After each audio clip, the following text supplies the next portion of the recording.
வேற்றுக்கிரக alien கூட பேச முடியுமா? நம்ம இறந்ததுக்கு அப்புறம் வாழ முடியுமா? இந்த மாதிரி பல கேள்விகள் இருக்கலாம்.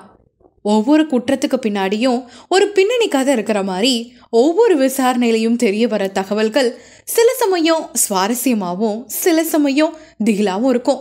அப்படி ஒரு சம்பவம் சமீபத்தில் நடந்திருக்கு. அதுதான் இப்போ மக்கள் மத்தியில் ட்ரெண்டிங்காகவும் இருக்கு.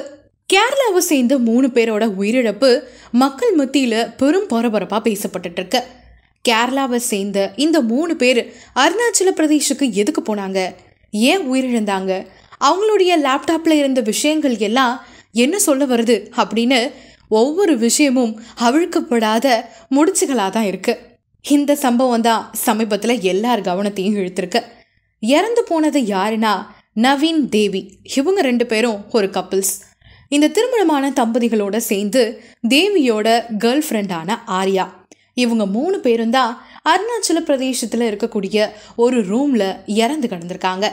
இவங்களுடைய மரணத்துக்கு பின்னாடி இருந்த காரணங்கள் என்னன்னு தான் இப்போ போலீஸ் விசாரிச்சுட்ருக்கு.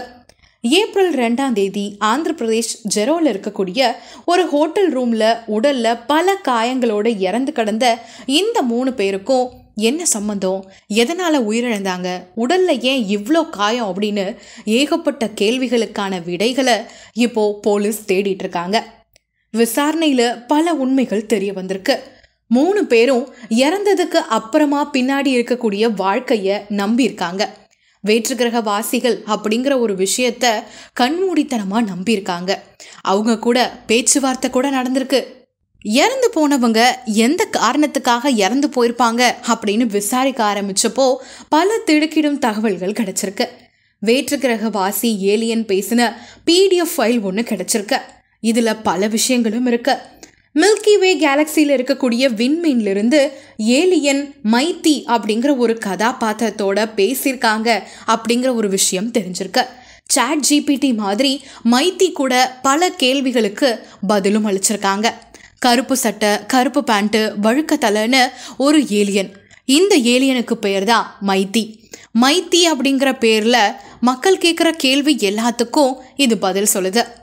என்னென்ன கேள்விகள்லாம் அவங்க சேட்டில் கேட்குறாங்களோ அது எல்லாத்துக்கும் வீடியோ பதிவில் பதில் தருது.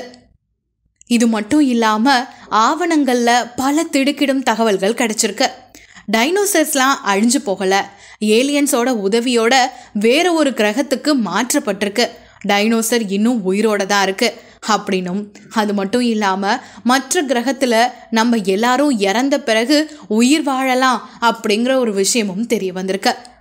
ஏலியன்ஸ் 58 இனக்குழுவாக பகிர்ந்து பூமிக்கு எப்பயுமே வந்துட்டு போகிறதாவும் இந்த ஆவணம் விளக்கியிருக்கு. இது எல்லாத்தையும் இந்த 3 பேரும் நம்பியிருக்காங்க அப்படிங்கிற விஷயம்தான் இப்போ திடுக்கிடும் தகவலாக இருக்கு. பூமியில் உயிர் வாழக்கூடிய 90% மனிதர்களும் விலங்குகளும் இந்த கிரகத்திலிருந்து மற்ற கிரகத்துக்கு மாற்றப்படுவாங்க அப்படின்னும், இது எல்லாம் எதில் குறிப்பிட்டிருக்குன்னா அட்லாண்டிகோ பீகார் அப்படிங்கிற ஒரு யூடியூப் சேனலோடைய லிங்க்லையும், அது மட்டும் இல்லாமல் ஒரு வெப்சைட்டும் இதோட இணைக்கப்பட்டிருக்கு. ChatGPT மாதிரி கேட்குற கேள்விகள் எல்லாத்துக்கும் இந்த மைத்தி வீடியோ பதிவில் ஒரு பதில் சொல்லுது. இதுதான் இவங்களுடைய இறப்புக்கு காரணமாக இருக்குமா அப்படிங்கிற ஒரு கேள்வி இன்னும் இருக்க தான் செய்யுது. நவீன் தேவி ஆர்யா இவங்க 3 பேருமே டார்க் நெட் மூலமாக இந்த வெப்சைட்டை யூஸ் பண்ணி இவங்க கூட பேசியிருக்காங்க. அது மட்டும் இல்லாமல் இவங்களுடைய வாட்ஸ்அப் சேட்டெல்லாம் பார்க்கும்போது எப்பயுமே டார்க் நெட்டை யூஸ் பண்ணி ChatGPT மாதிரி இந்த மைத்தி கூட பேசுகிறதே வேலையாக வச்சுருந்துருக்காங்க.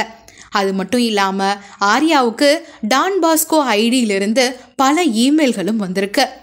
இதை பற்றின விசாரணைகளும் இன்னும் நடந்துக்கிட்டு தான் இருக்கு. தேவியும் ஆர்யாவும் திருவனந்தபுரம், நவீன் கோட்டயம். இவங்க 2 பேருமே திருவனந்தபுரத்திலிருந்து வெளியில் ஹாலிடேஸுக்காக போகிறோம் அப்படின்னு சொல்லி அருணாச்சல பிரதேஷுக்கு போயிருக்காங்க. நவீன் அவங்க வீட்டுக்கு எந்த ஒரு விஷயமும் சொல்லாமல் அருணாச்சல பிரதேஷுக்கு வந்திருக்காரு. இவங்க 3 பேரும் சேர்ந்து எடுத்த ரூமில் தான் தங்கி டார்க் வெப்சைட் மூலமாக ஏதோ ஒரு வேலையை செய்கிறதுக்காக முயற்சித்திருக்காங்க அப்படிங்கிறது தெரிய வந்திருக்கு. இன்னும் எதனால் இவங்களுடைய உயிரிழப்பு ஏற்பட்டிருக்கு அப்படிங்கிறது விசாரிச்சுக்கிட்டு இருக்காங்க. இந்த மாதிரி ஏலியன்ஸ் உயிரோட இருக்காங்க, இறந்த பிறகு நம்ம உயிரோட வாழலாம் அப்படின்னு நம்புகிற கதைகள் எல்லாத்தையும் நம்ம கேட்டிருப்போம். ஆனால் நேரில் இதுதான் முதல் முறை கேள்விப்படுறோம் அப்படின்னு நினைக்கிறேன். இதை பற்றி நீங்கள் என்ன நினைக்கிறீங்க? உண்மையாகவே ஏலியன்ஸ் எல்லாம் இருக்காங்களா? இவங்க 3 பேரும் டார்க்நெட் மூலமாக யார்கிட்ட பேசியிருப்பாங்க? உண்மையாகவே மைத்தி யார்? யாரோட யூடியூப் சேனல் இது? இந்த வெப்சைட் எல்லாம் நடத்துறது யார்? இது எல்லாமே மர்மமாக இருக்குல்ல. நீங்கள் என்ன நினைக்கிறீங்க அப்படிங்கிறத மறக்காமல் ஷேர் பண்ணிக்கோங்க. இந்த மாதிரி இன்னொரு இன்ட்ரெஸ்டிங்கான வீடியோவில் சந்திக்கலாம்.